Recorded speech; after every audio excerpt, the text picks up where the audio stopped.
Okay.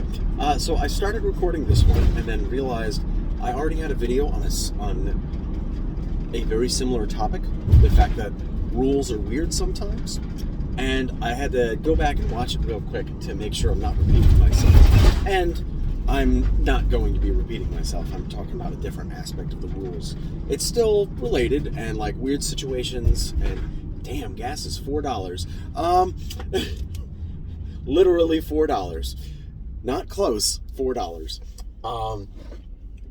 So certain weird rule interactions that usually get ignored. In particular, stuff like how certain spells, like Firebolt, Eldritch Blast, they have language like target a creature you can see. Those two, creature and you can see, are very important. Like, technically, rules is written, you can't shoot a wagon wheel off of a wagon. You can't shoot, a door. You can't shoot an explosive barrel. You can't shoot anything like that with these spells, technically. And more so, if, like, say they're in heavy smoke, you can't shoot a creature then either. You have to be able to see them. So if you can't see them, well, you can't target them, can you? That spell can't work. So, like, you can't try to shoot an invisible creature even if you know where they are, or a creature in magical darkness, even if you know they're in that magical darkness. Likewise, this also has some weird interactions with, I think, certain special senses. Like, if you're a character that's relying on, like, tremor sight or blind sight, for example, I think this does have some weird implications, but I'm not going to go too much into that.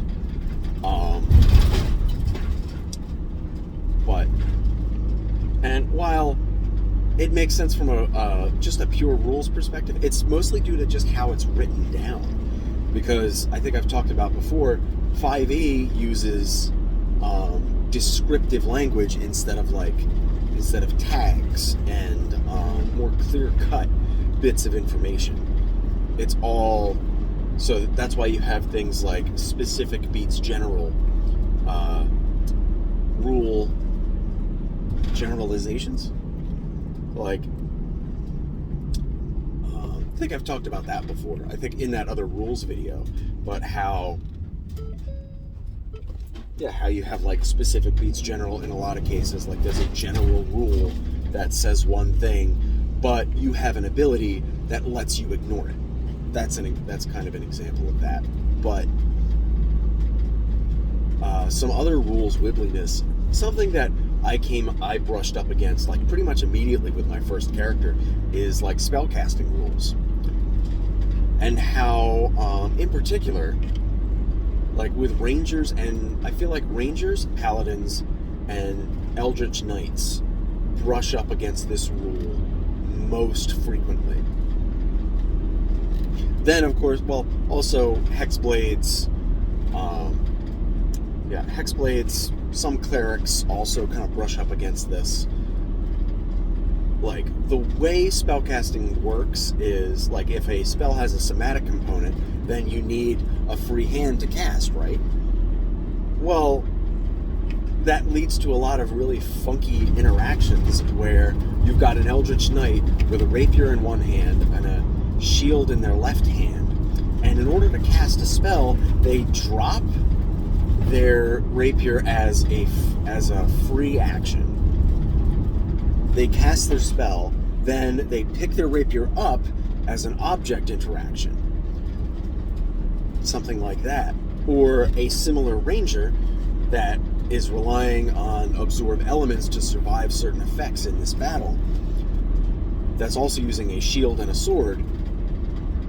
They might do the same thing, but instead of, like, they might make an attack with it, and then at the end of their turn, they drop their rapier so that they can cast absorb elements as a reaction. And that's super fucking goofy. Because one, it ruins the image of that character. It as stated in other videos by much larger video creators than myself, have stated that it ruins the fantasy of this type of thing. Like, you're like, why are you dropping your sword so you can do this and then pick it back up real quick? And like, so in a lot of the games that I play in, and a lot of the games that I run, are relatively lax when it comes to components like that, particularly for more Gish-centric classes, like your Eldritch Knights, your fighters, a character who's going to have their hands full of weapons and shields, can kind of skirt around this rule at least a little bit. So basically, like, okay, my ranger who's using 2 battle axes, one in each hand, he can cast absorb elements as a reaction without issue. And I think, like, at least the way I mentally picture it is, this character has the 2-weapon fighting style, and he has the dual wielder feat. So with that kind of investment, I feel like he can kind of get around this restriction, specifically when he's using 2 weapons. If he were to have a shield instead, then that might be a bit of an issue. But because this character is so skilled with 2 weapons in particular, he can replicate the somatic components of spells with weapons in his hand, either using the weapons themselves or gesturing around the handles of his weapon, something along those lines. And that's a kind of like a 2-part, both narrative and mechanical fix for that type of thing. In other cases, I might just kind of ignore it, or as long as a character has an arcane focus of some kind, or a divine focus is what it's called. What spell clerics and paladins would use, or druidic focuses that rangers and druids would use. As long as they have some kind of focus, they can kind of ignore these rules, because it's pretty similar to the potion as a bonus action rule. While that does help with action economy and other things, what it mainly avoids is what that rule does. Drinking a potion as a bonus action mostly prevents the game from getting bogged down. Because think about certain other RPGs, like Pokemon, for example. You don't necessarily want to use a potion on your Pokemon in a fight because it takes up your whole fucking turn. You get a whole turn and you can't do anything. And that matters, you'll still do it in Pokemon, but it doesn't feel great. Whereas in a game like D&D, you, the player, are only controlling one character. And your turn comes around, you spend your whole action drinking a potion, and then that's it. That's all you got to do for your turn. That's not particularly fun either. So, if you can drink it as a bonus action, one that lets that impacts certain characters more than others that might rely on their bonus action. But other characters that don't have a bonus action, it's basically free. But that's part of, character investment and opportunity cost. And, a character that only does 1 or 2 things on their turn anyway, they'll have an easier time doing this and fitting it in. Still, healing someone else is still an action, like pouring a potion down somebody else's throat. But generally, that's what rules like that tend to avoid. And if a rule gets in the way of, quote, the fantasy and how a character is supposed to work, or it bogs down the game without a whole lot else, that's a rule that I feel should be at least either ignored, modified, or some attention should be paid to it. It's similar to how by rules as written, with the dual wielder feat, or without the dual wielder feat, you can only draw one weapon. and then that's it. You can draw one weapon as an object interaction, and then if you have a second sword you have to draw, you have to use your action to do it. Some nicer DMs will let you use your bonus action, but also rules as written, you need your bonus action to make that offhand attack anyway. So it's still not helping anything. But, and then you've also got like there's other things like that too, especially around shields. Like, to equip a shield, it takes an action. To unequip a shield, it takes an action. At the start of combat, and what I feel like a lot of DMs tend to do is you can kind of draw stuff and ready things as part of basically an initiative roll. Like, when combat starts, you can get stuff ready, regardless of what it is and how long it is, and mechanically how long it should take. Well, you can't like equip a whole suit of armor. You can grab a shield, like you can draw stuff. But then, like in the Curse of Strahd game I'm playing, the one my friend's Hexblade, like they're doing all sorts of juggling with their longsword, their shield, they have a dagger that they use sometimes and they're offhand, so they're like dropping their shield, taking out the dagger, stabbing with it once, letting go of the dagger, grabbing their shield again, like doing all this stuff, but then they don't technically benefit from the shield because it's not actually equipped, they're just holding it. It's like, but even that DM who's a bit closer to rules as written, he's pretty lax when it comes to that kind of thing specifically. Like,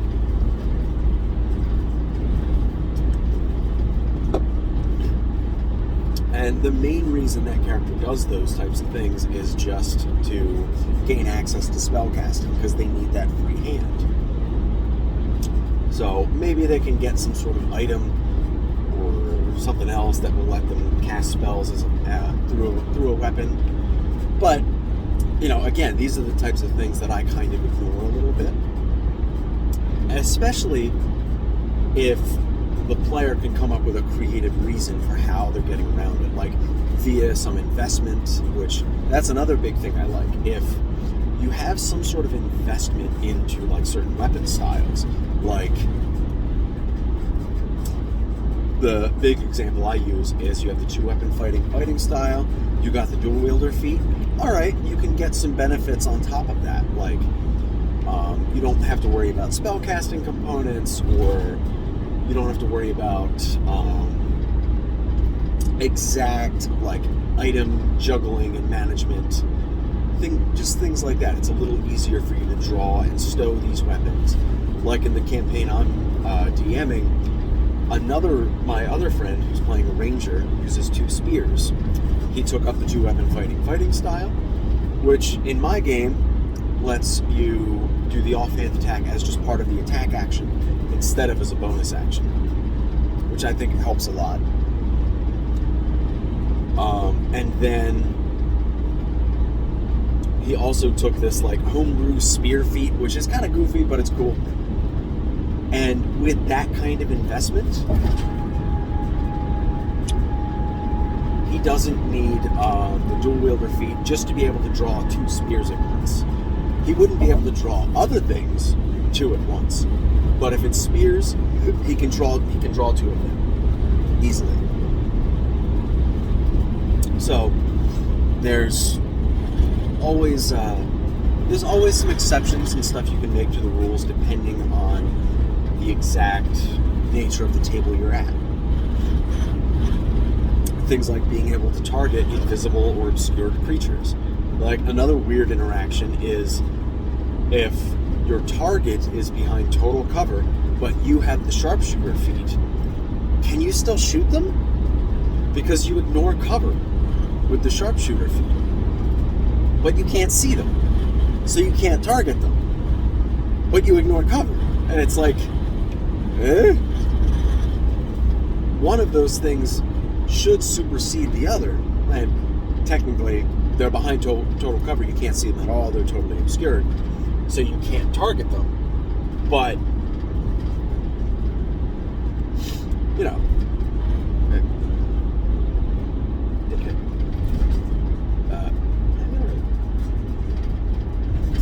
But yeah, just little things like that, like weird rule interactions come up that the DM has to be like relatively quick on their feet to resolve.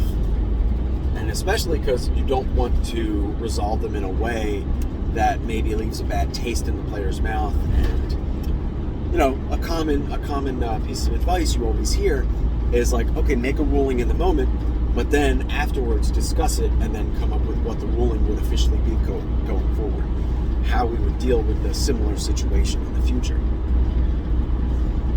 Because rulings like that could potentially invalidate an entire character, depending on how it gets ruled and what it is.